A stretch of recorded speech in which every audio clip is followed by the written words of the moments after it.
Hi, I'm Jackie. If you want incredible video production and perfectionism, then you better go away now because you're not going to get that with me. What you're going to get with me is me in my bedroom with my iPhone, but the quality of the teaching is, I think, one of the best out there. I've been doing this for over 26 years full time. I've taught thousands of people in their 50s, 60s, 70s and 80s. I've studied exercise physiology and also psychology at the University of Western Australia. I've never stopped learning about health and longevity. I'm giving my information away for free. I hope you can enjoy it. This video, we're going to work on loosening up around our spine, then gently strengthening around our spine and our core, and then stretching around our spine. If you can spend the time on your spine, you're spending your time on your brain, how you feel, your general health.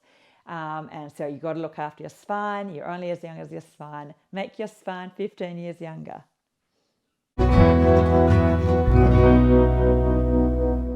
Starting off, warming up around our spine. Shoulders turning in, shoulders turning out, spine flexing, spine extending from side on, flexion, so rounding out, spinal extension, arching, lift your chest, squeeze your belly and chest, shoulders turn in, squeeze your shoulder blades, lift your chest, shoulders turning in and out, spine flexing, spine extending, opening the discs at the back and the front, stimulating blood flow towards your brain. The older you get, the more you need to do that throughout the day. If it's the afternoon, this is good for disc hydration or plumping up your discs that get thinner throughout the day, especially if you sit a lot. In the morning, warming up, this morning here, warming up the muscles that are a little bit cold. Okay, and then we're going to go into a side-to-side movement. If you have a sore shoulder, just push your hips one way and push your hips the other way. If your shoulder's okay and your neck, you can also reach one arm up, one arm down. And that will give you a little bit more stretch, but you don't have to. You can also reach one elbow up, one elbow down, and that might suit some people who have shoulder injuries and it's aggravating to reach your arm up. Make sure you're not arching. See what I'm doing here? I see people doing that quite a bit, especially tall people. So make sure you're not doing that. So you just got your spine, your rib cage balanced over your pelvis. And your rib cage isn't behind your pelvis and you're not contracting or tensing into your lower back. Okay, and then we're going to go into a rotation. So if you have a really sore back, you could just do that. So your spine's quite neutral because some people's spines are aggravated by too much rotation. But otherwise you can put a bit more rotation, a bit more into your spine if that feels okay for you. So you can keep your hips not moving like I am like that, and that will target your thoracic a bit more. But see how my feet are moving, my hips are moving here. That is quite nice. It's quite natural to do that. It's a bit easier on your thoracic. I like to actually do it like this, so I'm not moving my hips really, and I'm going to get into my thoracic a bit more, my stiff thoracic. So you can experiment with your body, but some of you do need to be more careful of your bodies. Back to the first one, flexion and extension like that. You'll start to feel a little bit warmer already. Okay, and the next one is just a figure of 8. So it's a spiraling movement. See how so imagine you're holding a ball and you're drawing a figure of 8 and then go the opposite direction. And you can remember, you can make it a really small movement if you have a sore back, or you know you need to be careful. And then just go any direction and whatever feels good. I love this one. But you don't need to really copy me. You can just sort of do your own thing, and there's infinite directions your spine can go into. And remember, movement is medicine, or motion is lotion. So you are lubricating, you're stimulating synovial fluid or oil and lubrication into your spinal joints. Get into your shoulders, get into your hips, hip circles, shoulder circles, and just every day try to move in a different way. Okay, and just a little bit of a shake. Good, good, good. And then come back to standing up straight. And then try this one. This one's really good for the shoulders and the thoracic, and a little bit freeing up the neck. So see how I'm turning one shoulder turning in, one shoulder turning out. We'll do both shoulders turning in, both shoulders turning out, and then do one turning in, one turning out, and then look towards the turning out, or the palm facing up. But you could look, it's easier to look towards the palm facing up, but you could look in other directions. You could try. Oh, and try bending your elbows. It's quite intense, that one. Okay, and then we're going to come down to the floor, and we'll do a little bit of stability work around our spine, because this spine loves to be stable and strong and held together. And then we'll do a bit of flexibility, a bit of stretching around our spine. You should feel really good after. So stick with it, coming down to all fours. And then cat-cow, which is a traditional yoga exercise, which is so good to do every day. Inhale, especially in the afternoon when your discs are thinner, as I've already said, plumping up the discs. So you inhale when you look forward, and you exhale when you look at your belly button, squeeze your belly, lengthen your belly. Another good thing about this is it's also getting that, stimulating the blood flow, the lymph flow. So when you contract, it pushes the blood flow away from the muscles towards the heart. When you lengthen, it pulls the blood flow away from the heart towards the muscles. So you're stimulating blood flow, lymph flow, gut flow, and plumping up those discs and releasing muscles that get tense. You're connecting it to your body. There's so many benefits of doing this. Weaving it into your everyday life, mitigating too much sitting. You can also do circle your hips one way, the other way, and also I'm stiffer in my right side, so if I walk my hands off centre to the left and do cat-cow, I get more stretch in my right side, especially if I bring my right hand forward a bit. So you can play around with asymmetrical cat-cow, and you put your hands in different places, you walk your hands off centre, and you'll feel those different releases around your tighter spots. So do a little bit of stability around our core, around our spine, our waist, our back and our front. So put one elbow down like this, knees are bent, and then lift your hips up, exhale, and then lower your hips down.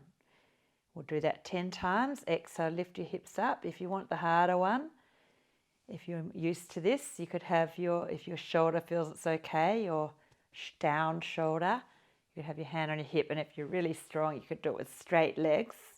And that's if you've built up your strength. So I've lost count, but around 10 of these up and down. So you should feel contraction in the waist down side.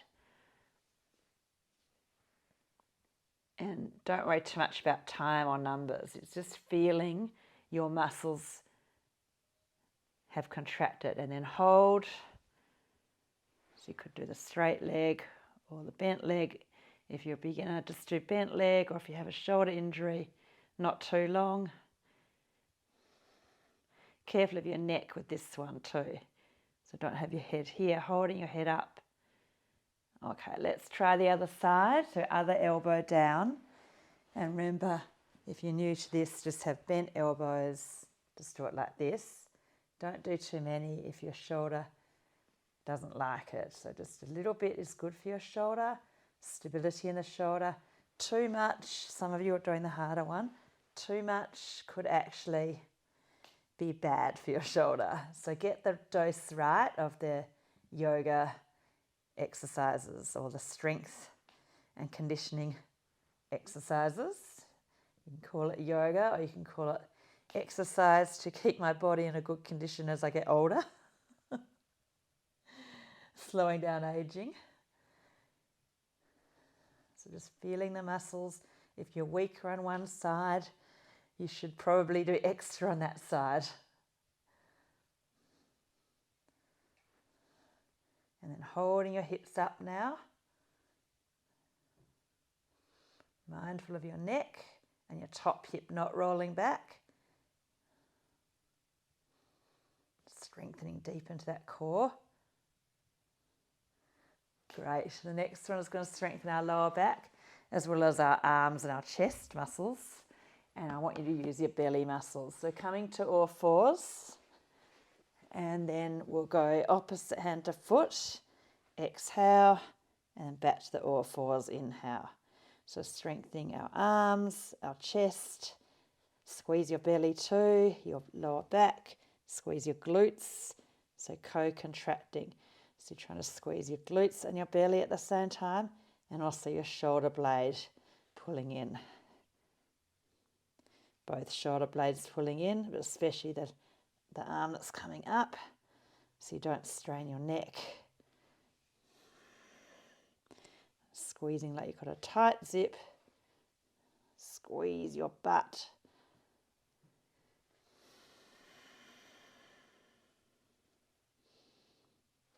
This is just a wonderful way to keep your back and your body strong. It's nice and gentle. Well, it might not be gentle for beginners, but I want you to be one day 80 or 90, still doing this semi-regularly. If you have a wrist injury, you could just do this one. See how I'm just on my belly there? And that's a good way to target your lower back. Your arms aren't doing too much there. Keep your hips level with that one. I see beginners not doing it correctly. Beginners, you really do need to get to a few classes, not just do everything on YouTube. You really do need the teacher to check your technique. Otherwise, you could be aggravating your back. Okay, we've got one more for strengthening around our spine. So lying on your back. And we'll do nice and light. Squeeze your belly. First, squeeze up your pelvic floor and relax. So your genitals squeezing up and then letting go. So that's the foundations of your core. Make sure you're really connected to your pelvic floors and you're correctly exercising them regularly. I'll link to my pelvic floor video, which is a very, very important video. So I hope you have done that one. I hope you do all of them because you'll learn something off every video. We're going to do toe tap, knees together. Make a point of touching your knees together here. And so you're connecting to your deep core. And just keeping some strength in the front here. So if you feel this is too easy for you, you can do straightening out the leg like that, knees together, straighten the other leg. And if you felt that was too easy for you, if you're used to it. But if you find that this one was easy, this is easy because maybe you do a lot of this and your body's has adapted to this exercise. but you don't do the side plank one. You're weak in that one. You should work on the ones you're weaker at more. Make your weaknesses strong. Make your whole body strong, I say. Every nook and cranny strong and mobile. And yeah, so don't always do the same video over and over, because then you're doing the same exercises over and over. So if you do the variety of videos, I have over 100 on my channel, which is, you'll learn something, you've got so much variety, and you'll stimulate your bones in different ways. So you felt your muscles there, and you'll stimulate your brain, your blood flow, your muscles. Okay, good. So now we're going to do a few little stretches around our spine. Hug your knees in first, just softening into your hip flexors. Softening into your belly. And we'll go into a little bit of windscreen wiper with the 90-90 arms internally and externally rotating. So like earlier, we did a little bit of standing, one shoulder turning in, one shoulder turning out. We're doing it here. My feet are a bit wider than hip width, or hip width is okay.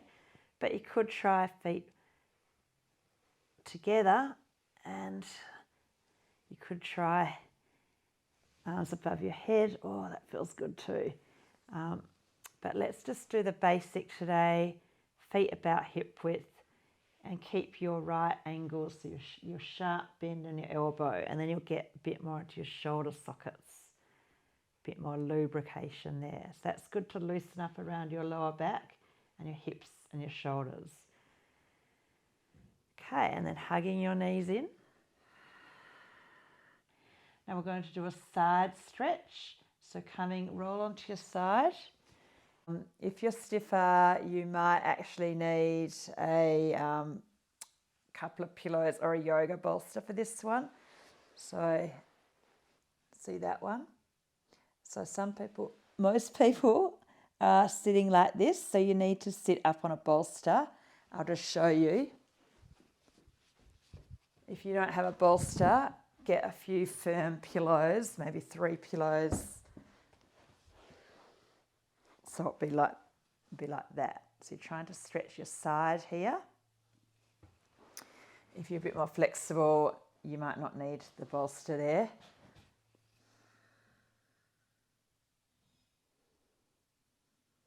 And then try the other side. So if your knee doesn't do this, so you could just do it like that. You could be on that bolster. So don't force your body, but try to keep your body pushing it into these stretches, because if you have a bendier spine, you actually have a stronger, younger spine. So keep working on your flexibility, side to side. Okay, and the next one is a rotation. So if you're a bit more flexible, you can do that one. If you're a bit stiffer in this, you'll need to sit up on a block or pillows or bolster, and this might be better for you. So I want you to have a straight back. So keep your length through your spine and rotate your spine. It's a great work for flexibility around our spine, the back of the one shoulder and the front of the other shoulder. So one side of the spine is getting a stretch when you twist, a bit more than the other, like the side stretch. So if you're looking to the right, the left side of the spine is lengthening more. Try the other side. So if you're looking to the left, then it's the right side of your spine pulling away, the right side of the neck, the right shoulder blade. Most people need to be sitting on something here, because otherwise you're a bit rounded and you don't get as much benefit, get that length through that spine, through to the crown, tops the shoulders down, away from your ears. Okay, and then centering up. Feet out in front of you. We're going to stretch the back of the spine here. Be careful of this one. Most people should be sitting up. So this is what I don't want you to be looking like. And that's what I don't want you to do. So try to keep that lift out of the lower spine and come forward more like that. So most people will need to be sitting up. It's good to have a block or a bolster, so you're a bit more like that. Don't worry about doing that. It's not about I can touch my toes. It's not about touching your toes. It's about just lengthening the back. You might bend your knees, lengthening the back of the body. Flexibility in the back of the spine. A few deep breaths here. See if you can get a bit more release, a bit more stretch forward.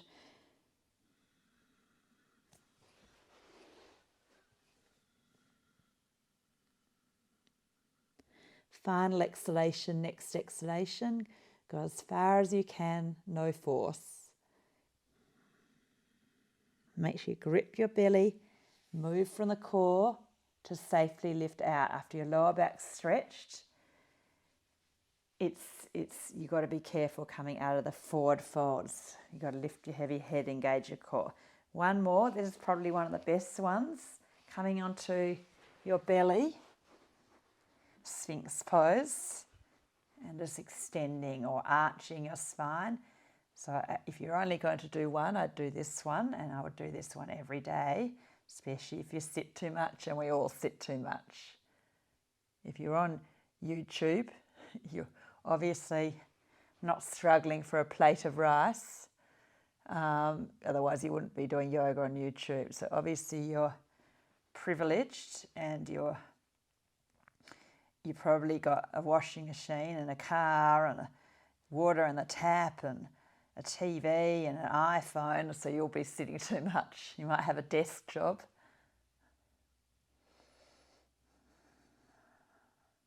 And trying to not just bend always into the lower back and the neck like that. You're trying to get an even bend through the spine. If you're very flexible, you can put your hands down. That's cobra. So really kind of keep your spine bendy in this direction to prevent the tendency to get a bit rounded as we get older. Oh, that's a really good one. Okay. And then the last pose, just for a few minutes, just lying on your back. This is really good for your spine too. You might hug your knees in to release from the Sphinx. And if you're uncomfortable with straight legs, just have bent legs. Otherwise, straight legs, and just lying here. And we'll take some meditative breaths. So in through the nose, about 5 or 6 counts, steadily as you can, into your belly. And out the same, out through the nose mostly, sometimes out through the mouth.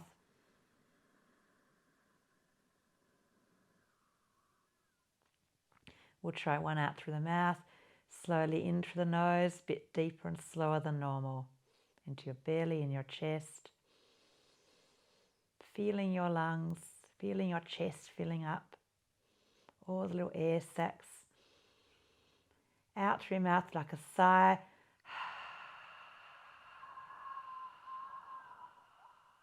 That's a good one too. We'll do one more technique, out, blowing out like a straw, in through the nose. Don't let your lungs shrink, keep filling them up fully. Don't let your air sacs get smaller as you get older, because that's what they do. Exhale, blowing out, pursed lips. I would do mainly in and out through the nose, feeling into your whole body, your over 30 trillion cells, all connected, skin, bones, brain, gut, blood, lymph, nerves, bones, energy field around you is connected as well.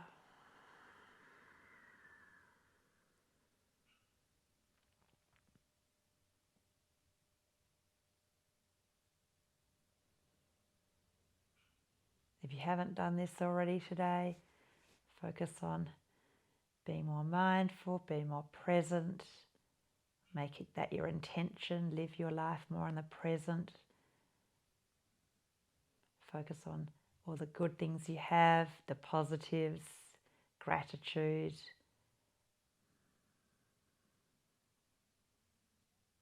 Try to always find new things, at least 3 things when you wake up or when you finish your day. And focus on being loving and kind towards yourself and others.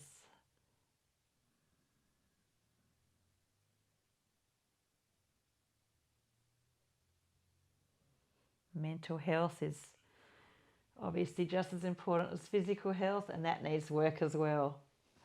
So every day, grateful, mindful, loving and kind. I hope you subscribe. I hope you do all my videos. Have a great day or have a great sleep. Thank you.